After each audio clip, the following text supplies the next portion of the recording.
உங்களுக்கு நலன் இருக்கிறது என்பதை கருதுங்கள் என்று ஸல்லல்லாஹு அலைஹி வஸல்லம் அவர்களை சமாதானப்படுத்தினார்கள் என்ற வரலாறும் நமக்கு சொல்லப்பட்டன.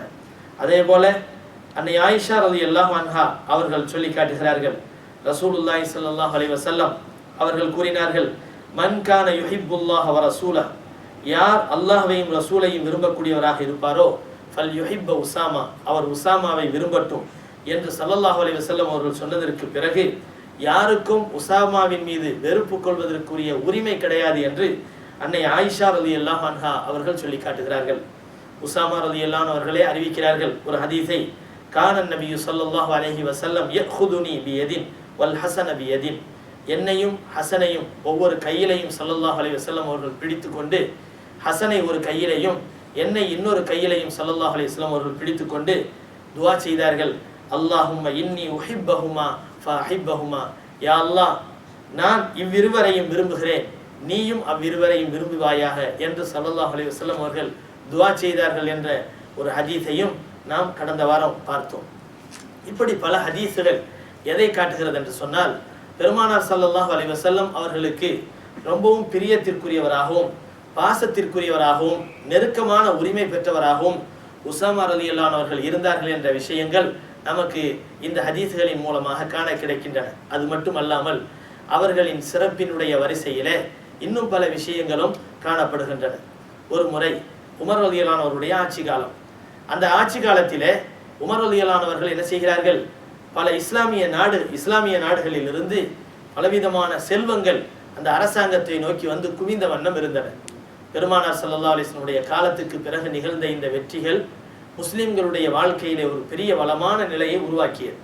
இந்த காலகட்டத்தில் இஸ்லாமிய மார்க்கத்திலே ஆரம்ப காலகட்டத்திலே யாரெல்லாம் தியாகம் செய்தார்களோ அந்த சஹாபாக்களுக்கெல்லாம் உமர் ரலியல்லாஹு அன்ஹு அவர்கள் அவரவர்களுடைய படித்தரங்களுக்கு ஏற்ப, அவரவர்களுடைய தியாகங்களுக்கு ஏற்ப உமர் ரலியல்லாஹு அன்ஹு அவர்கள் உதவித்தொகைகளை வழங்குவது பழக்கமாக இருந்தது. அந்த நேரத்தில் சையதுனா உமர் ரலியல்லாஹு அன்ஹு அவர்கள் தன்னுடைய மகனாகிய இப்னு உமர் ரலியல்லாஹு அன்ஹு அவர்களுக்கு 3000 வெள்ளிக்காசுகளை, 3000 திர்ஹங்களை என்ன செய்கிறார்கள், கொடுக்கிறார்கள். ஆனால் அதே சமயத்தில் அவர்களுக்கு நிகராக இருந்த வயதாலும் அந்தஸ்தாலும் ஓரளவுக்கு சரிசமமானவர்கள் தான் என்ற நிலையில் இருந்த உஸாமா ரலியல்லாஹு அன்ஹு அவர்களுக்கு 3500 பொற்காசுகளை, அதாவது 3500 வெள்ளிக்காசுகளை, திர்ஹங்களை கொடுக்கிறார்கள். இப்னு உமர் ரலியல்லாஹு அன்ஹு அவர்கள் கேட்டார்கள், எனக்கு மட்டும் 3000, அவருக்கு மட்டும் 3500 என்றால் இது என்ன, அதாவது சமத்துவம் இல்லாத ஒரு நிலையாக இருக்கிறதே, அவருக்கு கூட கொடுப்பதற்கு என்ன காரணம், அதை சொல்லுங்க என்று சொன்னார்கள். மாற்றமாக தன் தந்தை நியாயம் இல்லாமல் நடக்கிறார்கள் என்று சொல்லவில்லை, மாறாக எனக்கு மட்டும் 3000, அவருக்கு மட்டும் 3500 என்று சொன்னால் அவர் மட்டும் எந்த வகையிலே ஒரு சிறப்பை பெற்றிருக்கிறார், அதை எனக்கு சொல்லுங்க என்பதாக இப்னு உமர் ரலியல்லாஹு அன்ஹு அவர்கள் கேட்கிறார்கள். தன்னுடைய தந்தை இடத்திலே கேட்கிறார்கள். நியாயப்படி என்ன நடக்கும் உலகத்தில், தன் பிள்ளையா இருந்தால் கொஞ்சம் கூட கிடைக்கும். ஆனால் அது மட்டுமல்ல, இப்னு உமர் ரலியல்லாஹு அன்ஹு அவர்களும் சாதாரண ஆள் கிடையாது. ஸல்லல்லாஹு அலைஹி வஸல்லம் அவர்களுக்கு ரொம்ப நெருக்கமானவர்கள், நபி அவர்களுடைய சுன்னத்தை அணுவணுவாக பின்பற்றக்கூடியவர்கள். இப்னு உமர் ரலியல்லாஹு அன்ஹு அவர்கள் நபி அவர்களோடு மைத்துனர் என்ற உறவு முறையை கொண்டவர்கள். இப்னு உமர் ரலியல்லாஹு அன்ஹுடைய சகோதரியை நபி ஸல்லல்லாஹு அலைஹி வஸல்லம் அவர்கள் திருமணம் முடித்திருந்தார்கள். அந்த வகையிலே அவர்கள் ஒரு மைத்துனர். அந்த உறவுக்கும் சொந்தக்காரராக இருக்கக்கூடிய இப்னு உமர் ரலியல்லாஹு அன்ஹு அவர்கள் தங்களுக்கு மட்டும் குறைவாக கொடுப்பதற்கு காரணம் என்ன என்பதாக அவர்கள் நினைத்தது ஒரு பெரிய வித்தியாசமான விஷயம் இல்லை. எனவே அவர்கள் கேட்டவுடன் உமர் ரலியல்லாஹு அன்ஹு அவர்கள் சொல்லி காட்டினார்கள், லா, நான் கொடுக்க முடியாது, உனக்கு 3000 தான் கொடுக்க முடியும். அவருக்கு நான் 3500 கொடுத்ததற்கு காரணம் என்னவென்று சொன்னால், லி அன்ன அபாஹு, அவருடைய தந்தை ஸைத் இப்னு ஹாரிஸா ரலியல்லாஹு அன்ஹு அவர்கள் இருக்கிறார்களே, அவர்கள் கான அஹப்ப இலைய ரசூலுல்லாஹி ஸல்லல்லாஹு, கான அஹப்ப இலா ரசூலில்லாஹி ஸல்லல்லாஹு அலைஹி வஸல்லம் மின் அபீக, இப்னு உமரே, உன்னுடைய தந்தையாகிய இந்த உமரை விட அவருடைய தந்தை ஸைத் இப்னு ஹாரிஸா ஸல்லல்லாஹு அலைஹி வஸல்லம் அவர்களுக்கு ரொம்ப நெருக்கமானவர்களாக, முஹப்பத்தானவர்களாக இருந்தார்கள் என்று சொல்லி காட்டினார். ஆனால் அப்படி, அதாவது நம்ம வரலாறுகளை பார்த்தோம் சொன்னால் உமர் ரலியல்லாஹு அன்ஹு அவர்களுக்கு நபியினுடைய சபையில், நபியினுடைய இடத்துல எவ்வளோ பெரிய இடம் இருந்தது, அந்தஸ்து இருந்தது என்பதையெல்லாம் நாம் கேள்விப்பட்டிருக்கிறோம். அப்படி இருந்தும் உமர் ரலியல்லாஹு அன்ஹு அவர்கள் அவர் நபியிடத்திலே நெருக்கமான ஸைதை உயர்த்தி சொல்வதை பாருங்கள். ஸல்லல்லாஹு அலைஹி வஸல்லம் அவர்களிடத்திலே என்னை விட ஸைதுக்கு அன்பு அதிகமாக இருந்தது. எனவே அதுவும் ஒரு காரணம். அது மட்டுமல்ல, வஹுவ அந்த உசாமா இருக்கிறாரே, அஹப்பு இலா ரசூலில்லாஹி ஸல்லல்லாஹு அலைஹி வஸல்லம் மின்க, ஸல்லல்லாஹு அலைஹி வஸல்லம் அவர்களுக்கு ரொம்ப பிரியமானவர்களாக இருந்தார்கள். யாரை விட? உன்னை விட. உன்னை விட ரசூலுல்லாஹி ஸல்லல்லாஹு அலைஹி வஸல்லம் அவர்களுக்கு ஸைத் ரொம்ப பிரியமானவர்களாக இருந்தார்கள். உன்னுடைய தந்தையை விட அவருடைய தந்தை நபி ஸல்லல்லாஹு அலைஹி வஸல்லம் அவர்களுக்கு ரொம்ப பிரியமானவர்களாக இருந்தார்கள். நபியின் பிரியம் அதிகமாக இருந்ததால் உதவித்தொகையும் அதிகமாக கொடுக்கப்படுகிறது என்று சொன்னார். எவ்வளவு அழகான ஒரு காரணத்தை சொல்கிறார்கள். ஆனாலும் இது இந்த விஷயங்கள் இருக்கிறதே, இது உசாமா ரலியல்லாஹு அவர்களுக்கு நபியிடத்திலே இருந்த ஒரு சிறந்த இடத்தை இது சுட்டி காட்டுகிறது. அதே போலதான் பெருமானார் ஸல்லல்லாஹு அலைஹி வஸல்லம் அவர்கள் ஒரு தடவை உசாமா ரலியல்லாஹு அவர்கள் சிறுபிராயமாக இருக்கிற போது அன்னை ஆயிஷா ரலியல்லாஹு அன்ஹா அவர்களிடத்திலே சொல்லி சொன்னார்கள், ஆயிஷாவே, அந்த உசாமாவுடைய முகத்தை கொஞ்சம் கழுவி விடு அப்படின்னு சொன்னாங்க. ஆயிஷா ரலியல்லாஹு அன்ஹா சொல்றாங்க, நான் ஏற்கனவே புள்ள பெக்காதவர், அப்போ பிள்ளைங்களை எப்படி கழுவி விடுறது அப்படிங்கிற பராமரிப்புலாம் எனக்கு தெரியாது. அப்படி இருக்கும்போது உசாமாவை முகத்தை கழுவி விடுன்னு சொன்ன உடனே உசாமாவை கொஞ்சம் அப்படி இப்படின்னு கழுவி விட்டேன். ஆனால் சரியான முறையில் கழுவலை. எப்படி கழுகணுமோ அந்த வகையில் அவருடைய முகத்தை நான் கழுவி விடலை. அது எனக்கு தெரியவும் செய்யாது. ஸல்லல்லாஹு அலைஹி வஸல்லம் அவர்களை கையை பிடிச்சு சொன்னாங்க, இந்த உசாமாவை நான் கழுவி விடுறேன் என்று சொல்லி நபி அவர்கள் தண்ணியை எடுத்து என்ன செய்கிறாங்க, உசாமா ரலியல்லாஹு முகத்தை நல்லா சுத்தம் பண்ணி கழுவி விட்டுட்டு சொன்னாங்க, இந்த உசாமா ஒரு பெண்ணாக இருந்தால் இவரை நல்ல கழுகி சுத்தம் செய்து நகைகளை அணிவித்திருப்பேன். இவருக்காக நான் என்ன செய்திருப்பேன், ஆடை அணிகலன்களை பூட்டுவதற்கு நான் செலவுகளை செய்திருப்பேன் என்று ரசூலுல்லாஹி ஸல்லல்லாஹு அலைஹி வஸல்லம் சொன்னார். அப்படின்னா என்ன அர்த்தம்? பொதுவாகவே ஆம்பளை பிள்ளைங்களை நம்ம நகைகளை கொண்டு அணிவிக்கிறதை விட, அலங்கரிப்பதை விட, பொம்பளை பிள்ளைங்களை என்ன செய்வோம், வகை வகையா வாங்கி நம்ம அலங்கரிப்போம். இது இயல்பாகவே அல்லாஹ் என்ன செஞ்சிட்டான், இப்படி ஒரு இனத்துல அப்படி ஒரு நிலைமையை பிரிவினை உண்டாக்கி இருக்கிறோம். ஆம்பளை பிள்ளைங்களை பார்த்தா என்ன ஆகும், அந்த பிள்ளைங்களுக்கு என்ன செய்யாது, அந்த தலைக்கு குத்துற பின்னு மேலே நகை மேலே இதெல்லாம் ஒரு அன்பு இருக்காது, அவ்வளோ ஆசைகள் அதிகமாக இருக்காது. கொலுசு போட்டு விட்டா கூட சின்ன வயசில் கொஞ்ச காலம் ஆன உடனே அந்த பிள்ளைங்களே கழட்டி போட்டு, எனக்கெல்லாம் எதுக்கு இந்த கொலுசு அப்படின்ட்டு. நம்ம ஊர்கள்லாம் என்ன செய்வாங்க, சின்ன பிள்ளையா இருக்கும்போது ஆம்பளை பிள்ளைங்களுக்கு கொலுசு போட்டு விடுவாங்க, அந்த மாதிரி தங்க காப்பு போட்டு விடுவாங்க. இந்த மாதிரி போட்டு விடும்போது அதை நம்ம என்ன செய்வோம், ஆம்பளை பிள்ளைங்களா இருக்கும்போது ஓரளவுக்கு, அதுக்கு பிறகு என்ன செஞ்சிருவாங்க, அதை கழட்டி போட்டுருவாங்க. ஆனால் பொம்பளை பிள்ளைங்களா இருந்தால் நம்ம பார்க்கலாம், சின்ன வயசுலேருந்தே அந்த அலங்கரிக்கக்கூடிய தன்மை இருக்கும். இப்போவே என்ன செய்யும், கண்ணாடிக்கு முன்னால் போய் நின்றுக்கிட்டு அலங்கரிக்கிறது, அதே மாதிரி ஏதாவது செயின் எடுத்து போட்டுக்கிட்டு நகை எடுத்து போட்டுக்கிட்டு நல்லா இருக்கான்னு கேட்குறது, சேலை உடுத்துறது வயசு வர்றதுக்கு முன்னாலேயே சேலையை உடுத்தி காட்டுறது, கொலுசு போட்டு காட்டுறது, இந்த மாதிரி அந்த பிள்ளைங்களுடைய இயல்பான நிலை. அல்லாஹு தஆலா பெண்களை அலங்கரிக்கிறதுக்கு நகை தான் அலங்கரிக்க முடியும், ஆண்களை பொறுத்த வரைக்கும் வீரம் தான் அலங்கரிக்க முடியும். ஆண்களுக்கு தங்கம் ஹராமாக்கப்பட்டதுக்கு காரணம் என்ன தெரியுமா, ஆண்கள் நகைகளை பூட்டி அலங்கரிக்கப்பட வேண்டியவர்கள் அல்ல, அவர்கள் தங்களுடைய சக்தியை காட்டி அலங்கரிக்கப்பட வேண்டியவர்கள். ஆண்களை பொறுத்தவரை அவர்களுடைய முகம், தாடி, மீசை இந்த மாதிரியான ஒரு விஷயங்களை கொண்டு அவர்கள் வீரத்தோடு இருப்பதை கொண்டு அவர்கள் அலங்கரிக்கப்படுவார்கள். ஆண்களை பொறுத்தவரை தாடி என்பது அலங்காரம், இது நமக்கு இஸ்லாம் மார்க்கம் நமக்கு சொல்லி காட்டுகிறது.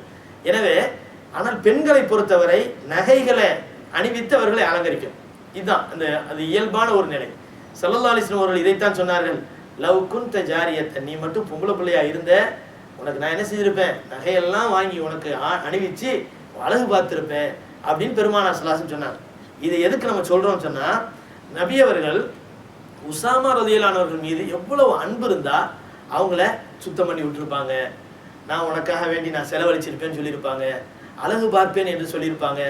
உசாமா ரலியல்லாஹு அவர்கள் இதற்கிடையில் ரொம்ப அழகானவர்கள் என்று சொல்ல முடியாது. நம்ம கடந்த வாரம் சொல்லி காட்டணும், உசாமா ரலியல்லாஹு அவருடைய தாயார் உம்மு ஐமன், அவங்க ஒரு ஹபஷி இனத்தை சேர்ந்தவங்க. அவங்க 55 வயசுக்கு மேலே கல்யாணம் பண்ணாங்க, அழகு இல்லாமல் இருந்தாங்க. இருந்தாலும் சொர்க்கத்து பெண்மணியை திருமணம் முடிக்க நீங்கள் ஆசைப்பட்டால் இதுவரை திருமணம் முடித்துக் கொள்ளுங்கள் என்று ஸல்லல்லாஹு அலைஹி வஸல்லம் சொல்ல ஒரே காரணத்துக்காக வேண்டி இவங்களுக்கும் அவங்களுக்கும் மத்தியில் ஏறக்குறைய 40 வயசு வித்தியாசம். 40 வயசு 35 வயசு வித்தியாசத்தில் இருந்த ஸைத் இப்னு ஹாரிஸா ரலியல்லாஹு அன்ஹு என்ன செய்கிறாங்க, நான் கல்யாணம் பண்ணிக்கிறேன் யார சொல்லலாம், கல்யாணம் பண்ணிக்கிட்டாங்க. ஆனால் இவங்க யமன் தேசத்தை சேர்ந்தவங்க, ரொம்ப அழகு மிகுந்தவர்கள், ரொம்ப வெள்ளை இருப்பாங்க. ஸைத் இப்னு ஹாரிஸாவினுடைய அழகுக்கும் உம்மு ஐமன் ரலியல்லாஹு அவர்களுடைய அழகில்லாத நிலைக்கும் மத்தியிலே திருமணம் நடந்து அவர்களுக்கு பெற்றெடுக்கப்பட்ட உசாமா ரலியல்லாஹு அவர்கள் எப்படி இருந்தாங்கன்னு சொன்னால் தாயை மாதிரி வந்துட்டாங்க. தாயினுடைய முகத்தோற்றத்தில் வந்ததின் காரணத்தினால் அவ்வளவு அழகில்லாத நிலைமையில இருந்தாங்க. பொதுவாகவே நம்ம ஒரு இயல்பான ஒரு நிலைமை, நம்மளுடைய இயற்கை என்னன்னு சொன்னா, அழகான பிள்ளைங்களை பார்த்தா நமக்கு வந்து பாசம் அதிகமாகும். இதுதான் ஒவ்வொரு மனிதனுடைய தன்மை. நம்ம பிள்ளைங்களுடைய விஷயம் வேற. ஆனா வேற பிள்ளைங்களை பார்க்கும்போது அழகான பிள்ளைங்களா இருந்தா அந்த பிள்ளைங்களை வந்து தலையில தொட்டு பார்க்கறது, கண்ணத்தை தொட்டு முத்தம் கொடுக்கறது, இது வந்து நம்மளுக்கு இயல்பா உண்டாயிடும். ஆனா கொஞ்சம் அழகு இல்லாம இருந்துன்னு வச்சுக்கிறோங்க, நம்ம என்ன செய்ய மாட்டோம், பார்க்கவும் மாட்டோம், அதை வந்து அவ்வளவு சீண்டவும் மாட்டோம், ஒரு அன்பும் ஏற்படாது. இந்த நிலைமையில் இது மனித இயல்பு. இந்த மனித இயல்புக்கு மத்தியில் நபி ஸல்லல்லாஹு அலைஹி வஸல்லம் அவர்கள் தனக்கும் அவர்களுக்கும் எந்த உறவுமே இல்லாத நிலையில் உசாமா ரலியல்லாஹு அன்ஹு பார்த்து சொல்றாங்க, இவர் மட்டும் ஒரு பெண் குழந்தையா இருந்தா நகைகளை அணிவித்து அழகு பார்த்திருப்பேனே, இவர்களுக்காக நான் செலவு செய்திருப்பேனே என்று ஸல்லல்லாஹு அலைஹி வஸல்லம் அவர்கள் சொல்லி காட்டுகிறார்கள் என்று சொன்னால் அவ்வளவு அன்பு வைத்திருந்திருக்கிறார்கள் என்பது பொருளாகும். அதே போல இன்னொரு சம்பவத்தையும் பார்க்கிறோம். பெருமானார் ஸல்லல்லாஹு அலைஹி வஸல்லம் அவர்களுடைய தோழர்கள்ல ஹக்கீம் இப்னு ஹிஸாம்னு ஒரு முக்கியமான சஹாபி இருந்தாங்க. அவங்க இஸ்லாத்துக்கு வர்றதுக்கு முன்னாலேயே நபி அவர்களுக்கு உறவு முறையை கொண்டவர்கள். எனவே அவர்கள் ஒரு தடவை நபி அவர்களுக்கு வந்து ஒரு ஆடை என்ன செய்யறாங்க, ஒரு சின்ன பிள்ளைங்களுக்கு அணிவிக்கக்கூடிய ஒரு ஆடை என்ன செய்யறாங்க, வாங்கி கொண்டு வந்து நபி அவர்களுக்கு அன்பளிப்பு செய்யறாங்க. ஸல்லல்லாஹு அலைஹி வஸல்லம் அவர்கள் சொல்லி காட்டினார்கள், நிச்சயமாக நான் ஒரு காஃபிரான மனிதருடைய அன்பளிப்பை ஏற்றுக்கொள்ள மாட்டேன் என்று பெருமானார் ஸல்லல்லாஹு அலைஹி வஸல்லம் சொல்லிவிட்டு அதை என்ன செஞ்சிடறாங்க, புறக்கணிச்சிடறாங்க. இது வந்து இஸ்லாமிய ஆரம்ப காலகட்டத்தில் ஏற்பட்டது.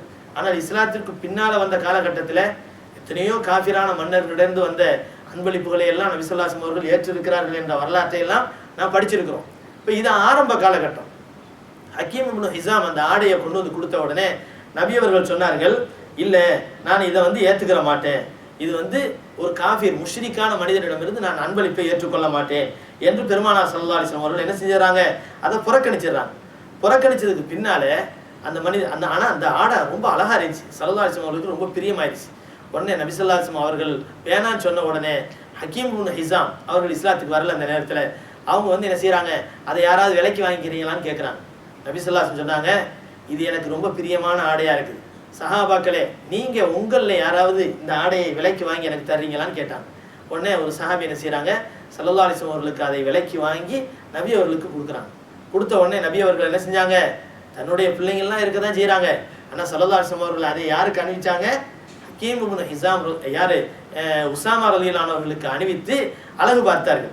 இதை பார்த்த உடனே இந்த ஹக்கீம் இப்னு ஹிஸாம் அந்த ஆடையை அன்பளிப்பு செய்தவர் இருக்கிறாரே, அவர் வந்து இந்த உசாமா ரலியல்லாஹு அன்ஹு அவர்களை பார்த்து கொஞ்சம் கிண்டலா, பஹின் பஹின், ஆஹா ஆஹா என்ன அழகா இருக்குது, என்ன அழகா இருக்குது, இது வந்து உன்னுடைய மேனியில இருக்கணும்னு கொடுத்து வச்சிருக்கு பாரு, அதாவது இதுக்கு தகுதி இல்லாத ஆள் நீ, ஆனா அப்படி இருந்து உனக்கு வந்து அணிவிக்கக்கூடிய ஒரு பாக்கியத்தை பெற்றிருக்கிற நீ அப்படிங்கிற மாதிரி என்ன செய்யறாங்க, ஒரு ஏளனமா சொன்ன உடனே ஸல்லல்லாஹு அலைஹி வஸல்லம் அவர்கள் உசாமாவை பார்த்து சொன்னாங்க, உசாமாவே நீ சொல்லு, உன்னுடைய தந்தையை விட என்னுடைய தந்தை நபிக்கு நெருக்கமாக இருக்கும்போது, சிறப்பானவர்களாக இருக்கும்போது இந்த ஆடையை அணிவதற்கு நான் ஏன் உரிமை பெற மாட்டேன் என்று நீ சொல்லுவாயாக என்று ஸல்லல்லாஹு அலைஹி வஸல்லம் அவர்கள் உசாமாவுக்கு சொல்லி காட்டினார். அப்ப இங்கேயும் என்ன சொல்றாங்கன்னு சொன்னா, உன் தந்தை ரொம்ப சிறந்தவங்க, அதனால நீயும் சிறந்தவர், அதனால இந்த மாதிரியான சிறப்பான ஆடைகளை அணிவதற்கு நீ தகுதி வாய்ந்தவன் தான் என்று பெருமானார் ஸல்லல்லாஹு அலைஹி வஸல்லம் சொன்னாங்க. இங்க வந்து மனிதாபிமானத்தை ரொம்ப நினைச்சு பார்க்கணும். இன்னைக்கு பெத்த பிள்ளைகளையே இந்த அளவுக்கு பாசமா வச்சுக்கிறாத காலகட்டத்துல சம்பந்தம் இல்லாத ஒரு பிள்ளை, அதுவும் கருப்பு மனிதர், அந்த மனிதருக்கு ரசூலுல்லாஹி ஸல்லல்லாஹு அலைஹி வஸல்லம் கொடுத்த எவ்வளவு அற்புதமான முக்கியத்துவம், உலக வரலாறு இதை அதாவது கவனித்து பார்க்குமேயானால் இது ஒரு பெரிய ஆச்சரியமான விஷயமாகத்தான் இருக்கும். கண்ணியமானவர்களே, அப்படிப்பட்ட ஒரு பாசத்திற்குரியவர்களாக நபி அவர்களிடத்திலே இந்த உசாமா ரலியல்லாஹு அன்ஹு இருந்திருக்கிறார்கள் என்பதை இன்னும் பல வரலாறுகள் நமக்கு தெரிவித்து காட்டுகின்றன. ஒரு தடவை ஃபாத்திமா பின்த் கைஸ், இவங்க வந்து உயர் குடும்பத்தை சார்ந்த ஒரு பெண்மணி, இவங்களை வந்து ஒரு மனிதர் திருமணம் முடிச்சு தலாக் விட்டுறாங்க. தலாக் விட்டதுக்கு பின்னால இதா முடிஞ்சிருச்சு. இதா முடிஞ்சதுக்கு பின்னால் நபி ஸல்லல்லாஹு அலைஹி வஸல்லம் அவர்கள்ட்ட யார் வர்றது, ஃபாத்திமா பின்த் கைஸ் ரலியல்லாஹு அன்ஹா வர்றாங்க. ஸல்லல்லாஹு அலைஹி வஸல்லம் கேட்டாங்க, ஃபாத்திமாவே கல்யாணம் முடிச்சவர் தலாக்கு விட்டாரு, இதாவும் முடிஞ்சிருச்சு. அந்த காலத்துலாம் அப்படித்தான், ஒரு சர்வசாதாரணமா இருக்கும். அதாவது தலாக்கு விட்டாங்கன்னு சொன்னா அடுத்து யாருமே விதவை பெண்ணு இல்லாட்டி அதாவது திருமணம் முடிச்சு கட்டி கழிக்கப்பட்டவ அப்படின்லாம் என்ன செய்ய மாட்டாங்க, விட மாட்டாங்க. அடுத்து யாராவது கல்யாணம் பண்ணிக்கிறோம். ஏன்னு சொன்னா சகஜமா இருந்தது, ஒரு திருமணம், 2 திருமணம், 3 திருமணம்ங்கிறது சகஜமா இருந்ததின் காரணத்தினால் எந்த பெண்ணும் வாழா வெட்டியாக இருக்கக்கூடிய நிலைமை அந்த காலத்துல இருக்கலை. இன்னைக்கு அப்படி ஒரு சூழ்நிலை இல்லை, ஒண்ணுக்கு ஒண்ணுதான் அப்படிங்கிற ஒரு மனோநிலையை நம்மெல்லாம் ஒரு உருவாக்கிக்கிட்டதுனால யாராவது வாழா வெட்டியா போயிட்டா அவங்கள கரம் பிடிக்கணும்னு நினைச்சாலும் என்ன செய்ய முடியாது, கல்யாணம் பண்ண முடியாத ஒரு நிலைமை. அப்படியே கல்யாணம் பண்ணிட்டா அந்த குடும்பத்தில் ஏற்படக்கூடிய கலவரம் இருக்குது, பயங்கரமான ஒரு கலவரமா போயிடும். அப்படி ஒரு சூழ்நிலை இருக்கிறதின் காரணத்தினால் இன்னைக்கு என்ன ஆகுறது இல்லை, எத்தனையோ பெண்கள் அதாவது வாழ்க்கை இழந்து வாழாவெட்டியாக இருக்கக்கூடிய ஒரு அவல நிலைகள் இந்த உலகத்துல இன்னைக்கு நம்ம பார்த்துக்கிட்டு இருக்கோம். ஆனா அந்த காலத்துல அப்படி இல்லை. யாராவது மூத்தா போயிட்டா கூட அதை பெருசா நினைக்க மாட்டாங்க. ஏன்னு சொன்னா இன்னொருத்தர் கல்யாணம் பண்ணிக்கிடுவாங்க அப்படிங்கிற நிலைமை சர்வசாதாரணமா இருந்துச்சு. யாராவது தலாக்கு விட்டா கூட நீ தலாக்கு விட்டா எனக்கு என்ன அப்படிங்கிற மாதிரி நிலைமை அடுத்து ஒரு மனிதர் கல்யாணம் பண்ணக்கூடிய ஒரு சில சூழ்நிலையில இருந்துச்சு. ஸல்லல்லாஹு அலைஹி வஸல்லம் அவர்கள் அதனாலதான் கேட்டாங்க, என்ன ஃபாத்திமா, உன்னுடைய தந்தை உன்னுடைய கணவர் உன்னைய தலாக்கு விட்டுட்டாரு, இப்போ 3 மாசம் என்ன ஆயிடுச்சு, தலாக்கு விட்டதுக்கு பின்னால இதாவும் முடிஞ்சிருச்சு, இப்போ நீ என்ன பண்ண போற, யாரை கல்யாணம் பண்ண போற, யாராவது மாப்பிள்ளைங்க ரெடியா இருக்கிறாங்களா, யாரையாவது பார்த்து வச்சிருக்கிறியான்னு கேட்குறாங்க. அப்படி கேட்ட உடனே ஃபாத்திமா பின்த் கைஸ் ரலியல்லாஹு அன்ஹா சொன்னாங்க, யா ரசூலல்லாஹ், 2 பேரை நான் பார்த்து வச்சிருக்கிறேன். ஒருத்தர் முஆவியா, இன்னொருத்தர் அபுல் ஜஹம் என்று சொல்லப்படக்கூடிய ஒரு மனிதர். 2 பேருமே சஹாபாக்கள் தான். 2 பேரை பார்த்து வச்சிருக்கிறேன். யாரை நான் முடிவெடுக்கிறதுன்னு இன்னும் முடிவெடுக்கல அப்படின்னு சொல்லும்போது பெருமானார் ஸல்லல்லாஹு அலைஹி வஸல்லம் அவர்கள் சொன்னார்கள், முஆவியா கொஞ்சம் கோவக்காரரு, அவருக்கு என்ன, அவருக்கு கொஞ்சம் கோவக்காரரு, அதனால அவர்கிட்ட வாழ்க்கைப்பட்டு நீ நிம்மதியா இருக்க முடியும்னு நான் நினைக்கல. அதே போல அபுல் ஜஹம் இருக்கிறாரு, அவர் கொஞ்சம் வசதி இல்லாதவர், உன்னைய கல்யாணம் பண்ணிக்கிட்டு வசதி வாய்ப்போட வச்சிருப்பாரா அப்படிங்கிறது எனக்கு தெரியல. அதனால நீ அவங்க 2 பேரையும் கை விட்டு உசாமாவை கல்யாணம் பண்ணிக்கவே சொன்னாங்க. ஸல்லல்லாஹு அலைஹி வஸல்லம் என்ன செஞ்சாங்க, உசாமாவை கல்யாணம் பண்ணிக்கவே அப்படின்னு சொன்னாங்க. உசாமா ஒரு இளைஞர். அப்போ அவர்கிட்ட கல்யாணம் பண்ணா அவர் ரொம்ப சாந்தமானவர், நல்ல மனுஷன், அவர்கிட்ட உன்னைய வச்சு வாழ வைக்கிற அளவுக்கு ஓரளவு வசதி இருக்கு. அதாவது ரொம்ப பரம ஏழைன்னு சொல்ல முடியாது, உன்னைய வாழ வைக்கிற அளவுக்கு ஓரளவு வசதி இருக்கு. அப்போ இந்த இடத்துல நம்ம இன்னொரு விஷயத்தையும் நம்ம நல்ல கவனமா பார்க்கணும். மனுஷனுக்கு குடும்பம் நடத்துறதுக்கு சில தன்மைகள் தேவை. அதுல முக்கியமான தன்மை என்னன்னு சொன்னா, மனைவிட்ட எரிஞ்சு விழுவாம நல்ல சாந்த குணமா, அதாவது சில நேரங்களில் கோவப்பட வேண்டிய நேரம் இருந்துச்சா கோவப்பட தான் வேணும். கோவமே இல்லைன்னு சொன்னால் கசாலி ரஹ்மத்துல்லாஹி அலைஹி சொல்ற மாதிரி கோவமே இல்லாத ஒரு மனிதனா இருந்து அவன் கழுதைன்னு சொன்னான். கோவமே இல்லைன்னு வச்சுக்கிறீங்க, அவன் கழுதை தான். கோவம் வர வேண்டிய நேரத்துல சில நேரங்களில் வரலாம். அதுக்காக வேண்டி மனுஷன் எப்ப பார்த்தாலும் கொந்தளிச்சுக்கிட்டு இருக்க கூடாது. எப்ப பார்த்தாலும் என்ன செய்யக்கூடாது, அப்படியே கொந்தளிச்சுக்கிட்டு எரிமலையா வெடிச்சுக்கிட்டே இருக்கக்கூடாது. உள்ள நுழைஞ்சாலே வந்துட்டான் மனுஷன் அப்படின்னு சொல்லக்கூடாது. அப்படி ஒரு நிலைமை இருக்கக்கூடாது. அப்பா வர்றாங்க, அப்பா எப்போ வருவாங்க இப்படிங்கிற மாதிரி ஒரு எதிர்பார்ப்பை உண்டாக்கக்கூடிய பாசமுள்ள தந்தையாகவும் பாசமுள்ள கணவனாகவும் இருக்க வேண்டும் என்பதுதான் நபியினுடைய இந்த வார்த்தையினுடைய அழகான தத்துவம். அதனாலதான் நபி அவர்கள் சொன்னாங்க, முஆவியாவுக்கு கொஞ்சம் கோபம் அதிகம், அதனால அவர்கிட்ட நீ நிம்மதியா இருக்க முடியும்னு நான் நினைக்கல. அதே போல அபுல் ஜஹமுக்கு கொஞ்சம் வறுமை அதிகம், அவர் உன்னைய கல்யாணம் பண்ணிக்கிட்டு நல்லபடியா சாப்பாடு போட்டு உன்னைய நிம்மதியா வச்சிருப்பாரு அப்படிங்கிறதே எனக்கு நம்பிக்கை இல்லை. அதனால உசாமா ரெண்டுக்கும் பொருத்தமான ஆளு, அதனால அந்த வகையில உசாமா நீ கல்யாணம் பண்ணிக்க அப்படின்னு சொன்னாங்க. அப்ப கல்யாணம் பண்ணணும்னு சொன்னா நம்மள்ட்ட ஒரு தகுதியை தரத்தை உண்டாக்கிக்கிறணும். அதுல ஒண்ணு என்னன்னு சொன்னா, குடும்பம் இருந்தா கஷ்டங்கள் நோவினைகள் சோதனைகள் இருக்கதான் செய்யும். எல்லாத்தையும் பொறுத்து போகக்கூடிய மனோநிலை நம்மள்ட்ட இருக்கணும். இன்னொன்னு என்னன்னு சொன்னா, ஓரளவுக்காவது பசி இல்லாமல் குடும்பத்தை நடத்தக்கூடிய அளவுக்கு ஓரளவுக்கு வசதி கையில தொழில் இருக்கக்கூடிய ஒரு மனிதராக இருக்கணும் அப்படிங்கிறது ஸல்லல்லாஹு அலைஹி வஸல்லம் அவருடைய இந்த வார்த்தையினுடைய கருத்தாக இருக்கிறது. அந்த வகையில நபி அவர்கள் அந்த பெண்ணுக்கு, அவர் ஒரு உயர்ந்த குடும்பத்து பெண்மணி, அந்த பெண்ணுக்கு உசாமாவை தேர்ந்தெடுத்து சொல்கிறார்கள் என்றால் உசாமாவிடத்தில இந்த மாதிரியான சகிப்புத்தன்மை இருந்தது. அவரிடத்தில மனைவியை வைத்து குடும்பம் நடத்தக்கூடிய அளவுக்கு சிறந்த தன்மை அவரிடத்தில இருந்தது. அது மட்டுமல்ல, உயர் குடும்பத்து பெண்ணாக இருந்தாலும் அவரோடு வாழக்கூடிய ஒரு தன்மை அவரிடத்திலே இருக்கிறது என்ற ஒரு அங்கீகாரத்தை ரசூலுல்லாஹி ஸல்லல்லாஹு அலைஹி வஸல்லம் அவர்கள் என்ன செய்றாங்க, அந்த ஃபாத்திமா பின்த் கைஸ் அவர்களுக்கு கொடுக்கிறார்கள். அதுக்கு அடுத்து கல்யாணம் பண்றாங்க. நபி அவர்கள் சொன்ன மாதிரியே அந்த உசாமா ரலியல்லாஹு அன்ஹு அவர்களை ஃபாத்திமா பின்த் கைஸ் ரலியல்லாஹு அன்ஹா அவர்கள் கல்யாணம் பண்ணிக்கிறாங்க. கல்யாணம் பண்ணதுக்கு பின்னால சில காலங்களுக்கு பிறகு காலத் ஃபாத்திமா, அந்த ஃபாத்திமா ரலியல்லாஹு அன்ஹா அவர்கள் சொல்லி காட்டுகிறார்கள், ஃபஸவ்வஜ்னீஹி, அவரை எனக்கு ஸல்லல்லாஹு அலைஹி வஸல்லம் அவர்கள் கல்யாணம் பண்ணி கொடுத்தாங்க. ஸல்லல்லாஹு அலைஹி வஸல்லம் அவர்கள் கல்யாணம் பண்ணி கொடுத்தாங்க. கல்யாணம் பண்ணி கொடுத்ததுக்கு பின்னால கர்ரமணிஹி ஸல்லல்லாஹு அலைஹி வஸல்லம் அவர்கள் கர்ரமணி பிஹி, அவரை கொண்டு என்னை கண்ணியப்படுத்தி விட்டார்கள். உசாமாவை கல்யாணம் பண்ணிக்கேன்னு ஸல்லல்லாஹு அலைஹி வஸல்லம் சொல்லி நான் கல்யாணம் பண்ணதுனால என் வாழ்க்கையில என்ன செஞ்சுட்டேன், ரொம்ப நான் கண்ணியமானவளாக நான் ஆகிவிட்டேன் என்று சொல்லி காட்டுகிறார். அது மட்டுமல்ல, அந்த அபு ஜெயித், இவர்களுடைய மகன் பேரும் ஜெயித்னு ஒன்று இருந்தார் ஒரு மகன் இருந்தார். அதனால இவங்களுடைய பெயரும் அபு ஜெயித்னு சொல்லப்படும். அபு ஜெயிதை கொண்டு அல்லாஹ் என்னை ரொம்ப கண்ணியப்படுத்தி விட்டான். வஷர்ரஃபனி அல்லாஹு வரஃபஅனி பிஹி, அல்லாஹ் என்னை ரொம்ப சிறப்புப்படுத்தி விட்டான் இந்த உசாமாவின் மூலமாக, அல்லாஹு தாலா என்னை ரொம்ப உயர்வுபடுத்தி விட்டான் இந்த உசாமாவின் மூலமாக அப்படின்னு சொல்லி காட்டுறாங்க. அப்போ நபி அவர்கள் பரிந்து பேசியதின் காரணத்தினால் இந்த வாழ்க்கையில ஒரு பெரிய பரக்கத்து இருந்திருக்கிறது. அதன் மூலமா நான் ரொம்ப சிறந்தவளா ஆயிட்டேன், ரொம்ப கண்ணியமானவளா ஆயிட்டேன் அப்படிங்கிறதையெல்லாம் ஃபாத்திமா பின்த் கைஸ் ரலியல்லாஹு அன்ஹா சொல்லி காட்டுறாங்கன்னு சொன்னா, அப்போ அல்லாஹு தாலா உசாமா ரலியல்லாஹு அன்ஹு அவர்களோடு சேர்ந்து வாழ்ற வாழ்க்கையில ஒரு பெரிய பரக்கத்தை வச்சிருந்தான் அப்படிங்கிறது தெரிய வருகிறது. அதே போல பெருமானார் ஸல்லல்லாஹு அலைஹி வஸல்லம் அவர்களுடைய வாழ்க்கைக்கு பிறகு, காலங்களுக்கு பிறகு, பெருமானார் ஸல்லல்லாஹு அலைஹி வஸல்லம் அவருடைய காலத்துக்கு பின்னால உஸ்மான் ரலியல்லாஹு அன்ஹுடைய காலத்துல வந்து பெரிய குழப்பங்கள் உண்டானுச்சு அப்படின்னு நம்ம கேள்விப்படுறோம். அது வரலாறுல நம்ம படிச்சிருக்கிறோம், கேட்டிருக்கிறோம். அப்போ உஸ்மான் ரலியல்லாஹு அன்ஹு அவர்களை என்ன செய்யறாங்க, யூதர்கள் திட்டமிட்டு வீட்டை சூழ்ந்து கொலை செய்து விட்டார்கள், ஷஹீதாகி விட்டார்கள். அதுக்கு பின்னால ஏற்பட்ட பெரிய குழப்பத்துக்கு மத்தியில சஹாபாக்களுடைய முடிவை கொண்டு அலி ரலியல்லாஹு அன்ஹு அவர்கள் ஆட்சி பதவியை ஏத்துக்கிறாங்க. ஆனா ஆட்சி பதவியை ஏத்துக்கிட்டதுக்கு பின்னால இந்த ஆட்சியை எங்களால் ஏத்துக்கிற முடியாதுன்னு சொல்லிட்டு கொண்டு என்ன செஞ்சாங்க, ஒரு கூட்டம் பிரிஞ்சு போனுச்சு.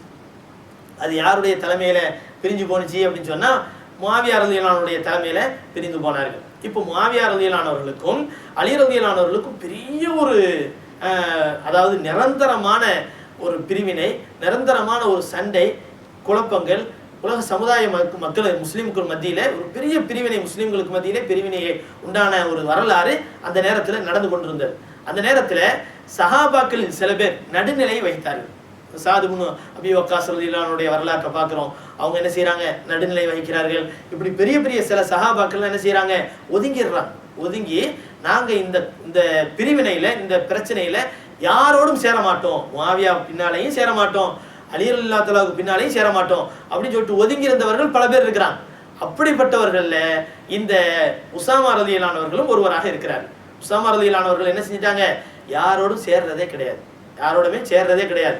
முஆவியா ரலியல்லாஹு தஆலாவுடைய படைக்கும் போறதில்லை, அலி ரலியல்லாஹு தஆலாவுடைய படைக்கும் போறதில்லை. ஆனா அலி ரலியல்லாஹு தஆலா மேல ஒரு அன்பு உள்ளவர்களாக, அவர்களுடைய அந்த வழியில ஒரு ஆதரவு உள்ளவர்களாக உசாமா ரலியல்லாஹு அன்ஹு போன்ற சஹாபாக்கள் இருந்தார்கள் என்பது நிரூபணமான ஒன்று. அது பல விஷயங்கள் நம்ம பார்த்துருக்கிறோம்.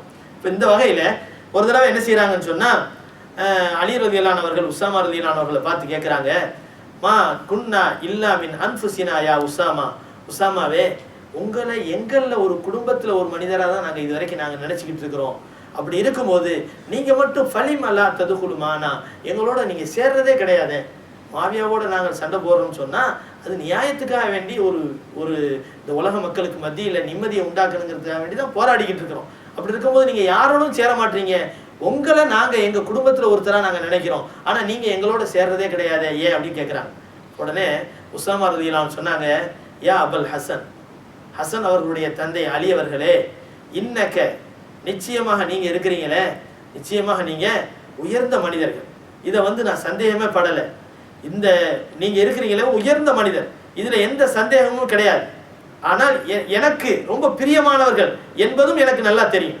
ஆனால் லவ் அகல்த பி மிஷ்ஃபரில் அசதி, ஒரு சிங்கத்தினுடைய ஒரு காதை நீங்க பிடிச்சிங்கன்னு சொன்னா இன்னொரு காதை பிடிச்சு நான் உதவி செய்வேன்.